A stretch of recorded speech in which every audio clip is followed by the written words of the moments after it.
name's Rodney. Just a quick testimony about my whole life. When I was 16, I'll start off when I was 16 when I left school and kind of give you the first 10 years of my life.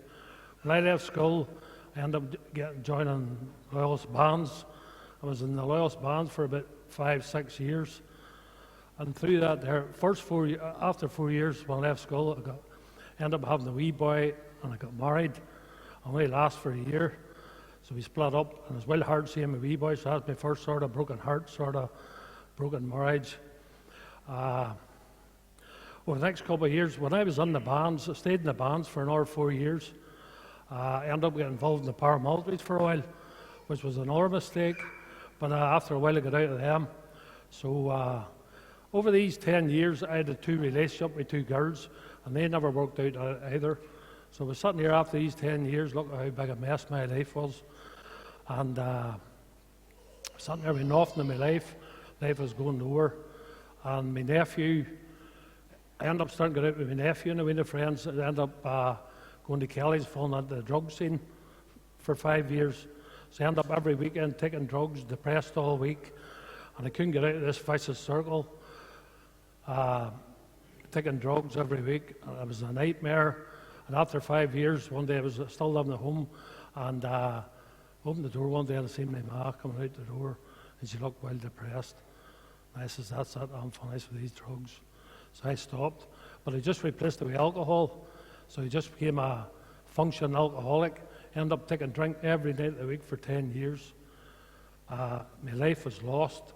I was sitting drinking every night of the week, still going to my work every day. I had an empty life. And after 10 years, I wanted to stop, but I couldn't. I was an addict, you know. I was an alcoholic.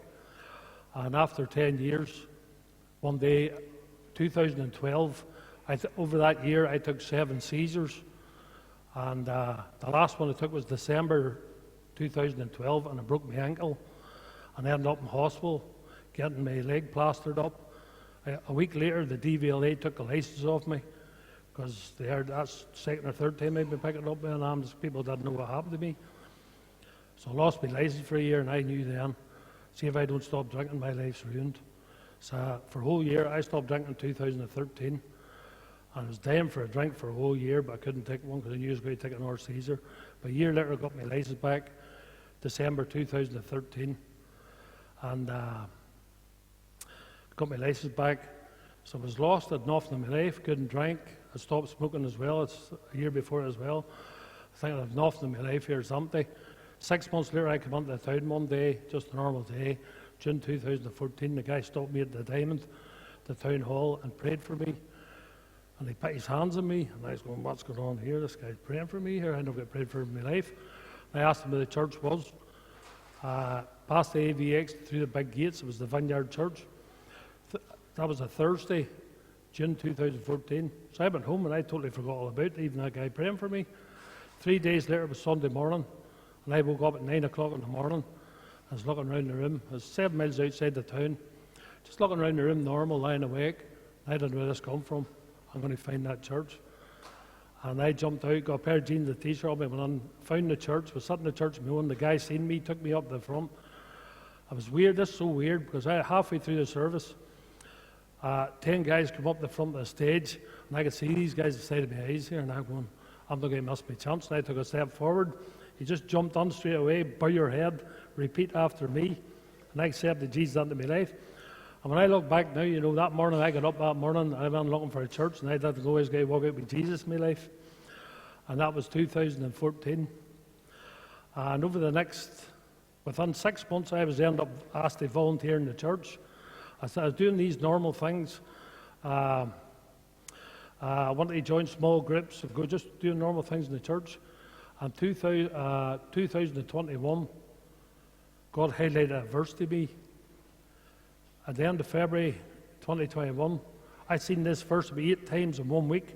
Everywhere I looked, there's that verse. I've seen that verse all week. At the end of the week, I opened up the Bible, and there was the verse sitting looking at me. It was marked in yellow.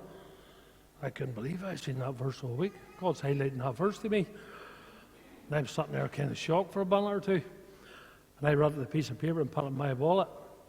And a week later, it says, "What am I going to do with this verse?" And I thought, I'm going to wait till somebody asked me to pray. I'm going to read that verse out. So I had the verse in my wallet. March, April, May. Thought, nobody's ever going to ask me to pray. It's the 3rd of June 2021. I was at work one day and I looked at Facebook. Neil Gregson. We're meeting in Port Stewart tonight at 7:30. I knew if it was Neil, that's something about God. So I said, I'm going to the night, and I didn't know I walked into a group. And at the end of the walk, we walked around Port Stewart for a wee while, we talked and that there. At the end of the walk, we're down the park again, and the boy that run the group wanted to get hear me, do you want to pray? And I've been with this for 3 months. And I prayed, and then I pulled out my wallet. I told him the story about the verse. And I'm going to read the verse out now, for I know what it is. Isaiah 61, verse 1. The Spirit of the Lord God is upon me. The Lord God hath anointed me to preach good tidings unto the meek.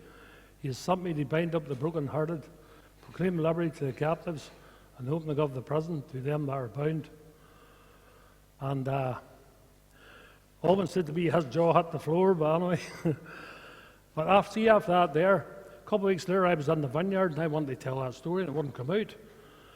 The following week, I come into the team, and I was never the first one in, but I was the first one in this morning. And all of a sudden, the girl comes through the door, and organises the groups, comes straight through the door and says, Rodney, I've been thinking about you all week. Would you pray today? I said, I'll do. I have a story to tell as well. So I see, that's 2 weeks later, as I was asked to pray again, and I told her the story and read the verse out again. 3 days later, I was at home watching TV, and I seen something about Jesus on YouTube, and I pressed it. And there Jesus stood in the temple in Jerusalem and read the verse I had in my wallet. And that's amazed me again.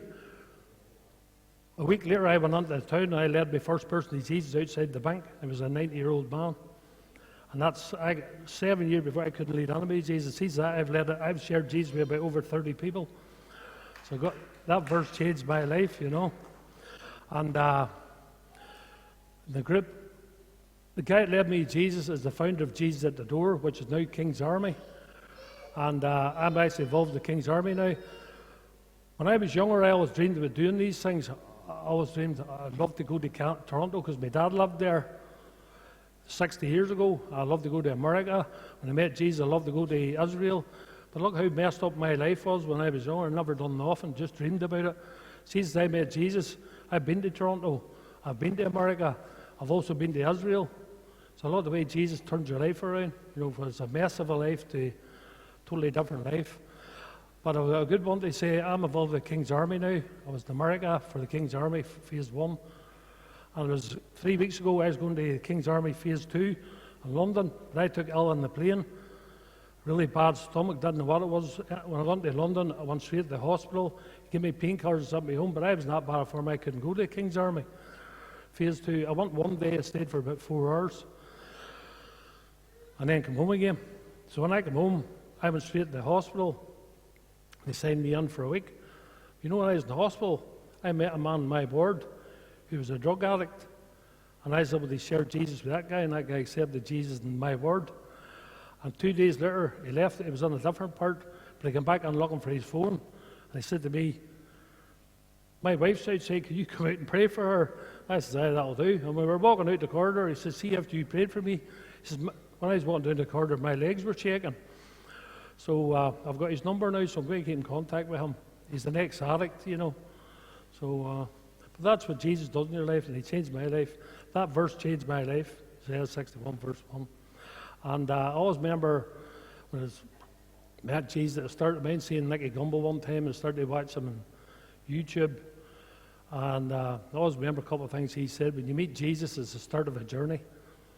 And that journey ends when you meet Jesus face to face. But that's it, really. Thank you.